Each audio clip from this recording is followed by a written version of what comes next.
გამარჯობა, მე გიორგი ვარ დათუკიშვილი და წარმოგიდგენთ Microsoft Word-ის 2016-ის ვიდეო გაკვეთილებს.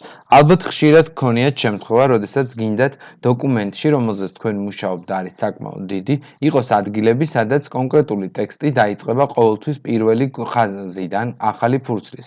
მაგალითად, ეს არის მეორე თავი, მესამე თავი, ან რაღაცა კონკრეტული ცხრილი და ასე შემდეგ. და ანუ არ გნებავთ, რომ ის ნაწილი გადადიოდეს და მოძრაობდეს ხანსად და შემდეგ დოკუმენტში მუდმივად ალაგებდეთ და აქცევდეთ ყურადღებას, რომ ხომ არ გადმოვიდა ისევ ახალ გვერდზე, ან უკანა გვერდზე, ან ასე შემდეგ.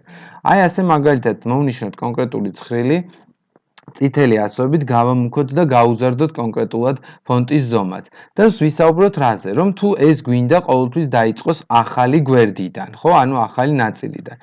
მუდმივ შემთხვევაში მომხმარებელს ეს გადააქვს ხოლმე კონკრეტულად ეს enter-ის ხელის დარტყმით და გონია რომ ცხრილი, გონია რომ თავისი ფაილი მზად არის და სწორედ აქ და ისეა როგორც საჭიროა, მაგრამ გვავიწყდება რომ თუ ჩვენ მოვახდენთ ტექსტის რედაქტირებას, ანუ მაგალითად დავამატებთ ახალ ტექსტს, ნახავთ რომ ეს ქვემოთ დაიწრება.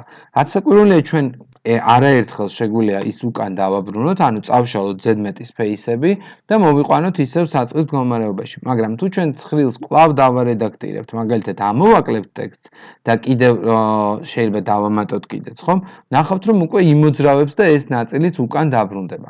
მოკლედ ამ ფორმით რომ enter-ები იყოს გამოსავალი და ცხრილის უკან გადატანა შესაძლებელი იყოს, არ არის სწორი ფორმა.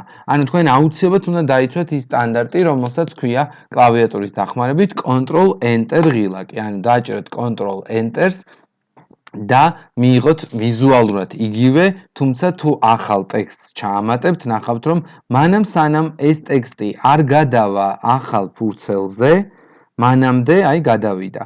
მანამდე ის ტექსტი ყოველთვის იქნებოდა ახალი გვერდის თავში, თუმცა როგორც კი ტექსტი გადავიდა, ჩვენ უკვე ვხედავთ რომ მოწყდა ეს ტექსტი და კვლავ მესამე ფურცლის ოღონდ თავში დადგა. ასე რომ ამ შემთხვევაშიც თუ ამოვშლით რაღაც ტექსტს, ის რაც არ უნდა ბევრი ტექსტი ამოვშალოთ, აუცილებლად იქნება ყოველთვის მეორე გვერდის დასაწყისში. როგორ ვისწავლოთ აი ამ ნაწილის შემოწმება, ანუ ეს არის თუ არა სწორედ გაკეთებული. მოდით აი დაუბრუნდეთ ასეთ რეჟიმს, ანუ რაც თავიდან გვქონდა. თუ ჩვენი მომხმარებელი ამ კონკრეტულ ტექსტს გადაიყვანს enter-ების დახმარებით და ჩვენ ჩავრთავთ ღილაკს, რომელიც უკვე განასწავლი გვაქვს და ქვია show hide, დავინახავთ რომ enter-ებით არის ჩაყვანილი ეს კონკრეტული ტექსტი. ამიტომაც ეს enter-ები უნდა წაიშალოს და ტექსტის ჩაყვანა უნდა მოხდეს შემდეგი ბრძანებით, რომელსაც როგორც უკვე გითხარით, ქვია alt-enter-ი.